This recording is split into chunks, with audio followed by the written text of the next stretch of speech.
La nuit cède lentement au jour, au centre de transit de Mutobo.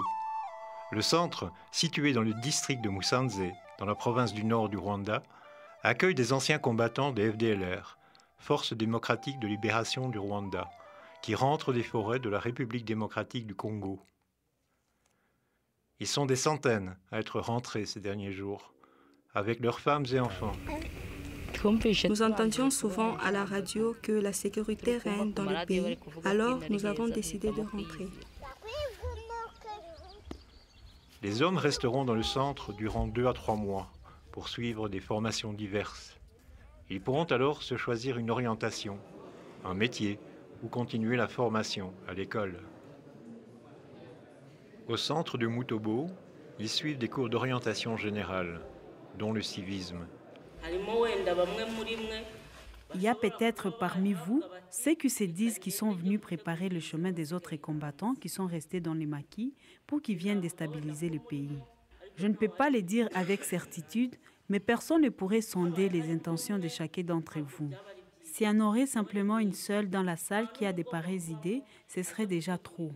Probablement qu'avant de rentrer au pays, vous avez discuté avec quelques-uns de vos compagnons restés dans le maquis et que vous soyez convenus de les héberger et les aider à cacher des grenades parce que vous aurez déjà obtenu les pièces d'identité.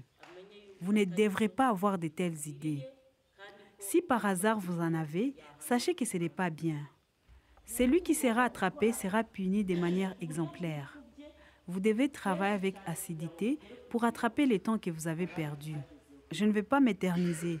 Je voulais simplement vous féliciter pour avoir choisi de rentrer chez vous. Que Dieu vous garde. Je vous remercie.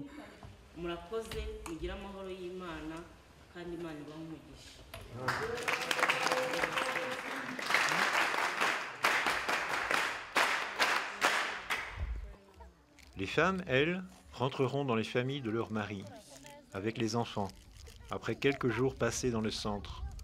Elles reviendront de temps en temps leur rendre visite. Je suis très contente parce que je suis venue lui rendre visite et que je puis le voir. Vous ne pouvez pas savoir combien je me sens bien. La plupart d'entre elles ont joué un grand rôle dans le retour de leur mari au Rwanda. Certains ont commencé à rentrer. Ils nous envoyaient des salutations à travers la radio. Nous constations qu'ils étaient à l'aise au pays, puis j'ai commencé à convaincre mon mari de rentrer avec moi. Son père l'appelait souvent au téléphone et lui disait la même chose, qu'il ne risquait rien une fois rentré. Ma famille l'appelait également et mon frère, qui est coordinateur ici au Rwanda, le rassurait aussi. Chaque jour, je lui répétais sans cesse le même message. Après, il a été persuadé et nous sommes rentrés.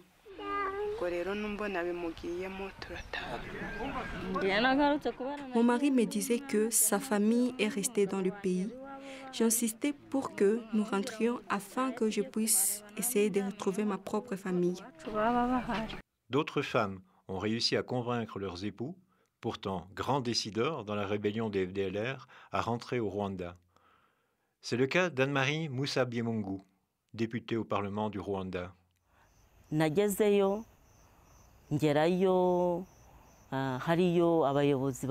Quand je suis arrivée dans leur quartier général, il y avait les hauts dirigeants de la rébellion.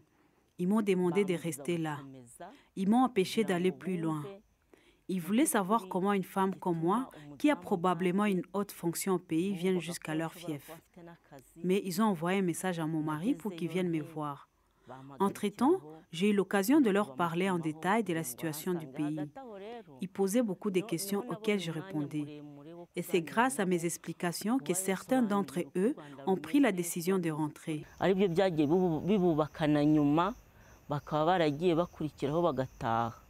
Après m'être entretenu avec mon épouse qui était venue me voir dans les forêts, c'était à Shabunda, j'ai tout de suite compris que les raisons pour lesquelles je me battais n'étaient plus. Et je me suis dit, bon, il vaut mieux que je rentre, que j'aille dans mon pays participer à la reconstruction de notre pays. Beaucoup ont été convaincus Ils sont rentrés dans les jours qui ont suivi. Certains même ne m'avaient pas vu.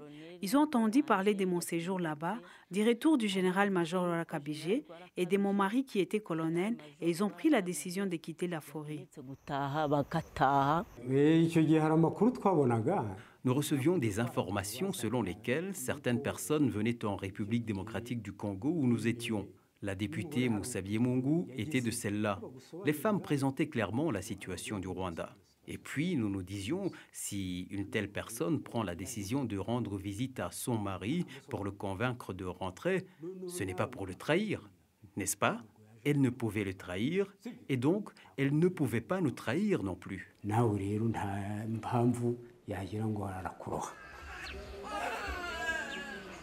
Prendre la décision de rentrer demande du courage.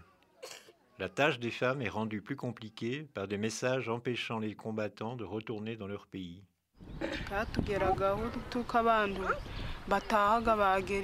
On nous disait que ceux qui rentraient étaient tués. C'est pour cela qu'on avait peur de rentrer au Rwanda.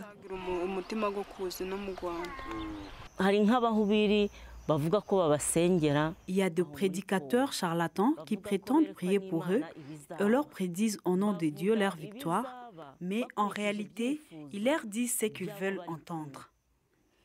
Un autre obstacle, malgré les démarches que font les femmes, se situe au niveau de leur famille restée au Rwanda. Il y a ceux qui profitent des biens appartenant à ces combattants et leur envoient des messages que s'ils rentrent, ils seront tués.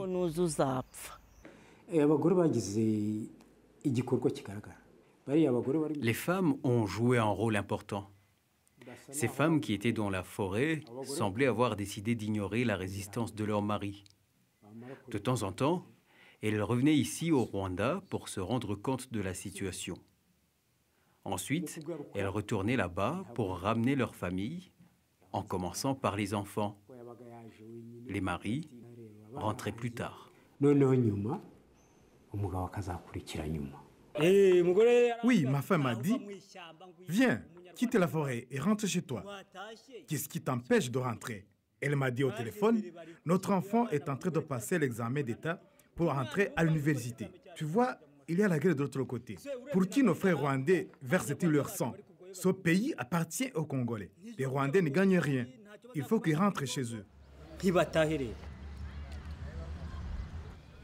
Arrivés dans leur foyer, les combattants retrouvent un pays paisible, où d'autres les ont précédés.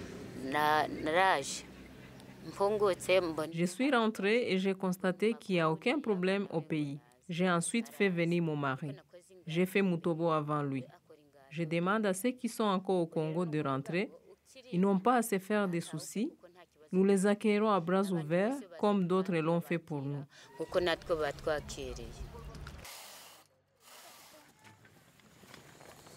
Les forêts de la République démocratique du Congo comptent encore beaucoup de combattants vivant séparés de leurs familles dans de dures conditions.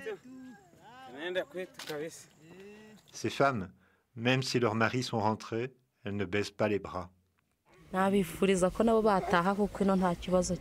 les invite à rentrer au pays, ils n'auront aucun problème. Les gens que j'ai trouvés ici mènent une vie paisible, il n'y a aucun problème.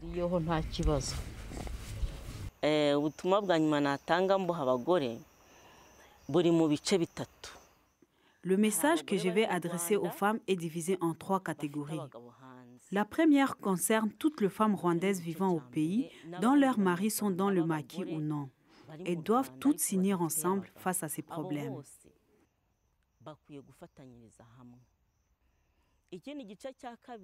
La deuxième catégorie est celle de femmes qui vivent avec leurs maris au maquis.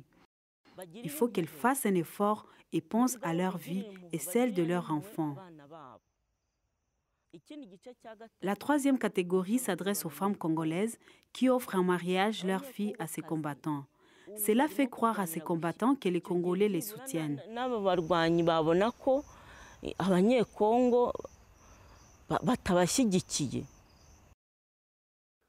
Aujourd'hui au Rwanda, beaucoup de femmes jouent de grands rôles dans le leadership du pays.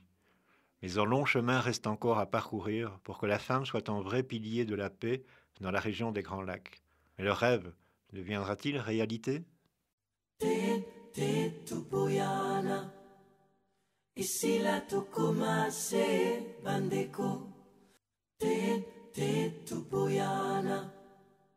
Isila tukumase bandeko, te tupoyana. Isila tukumase bandeko.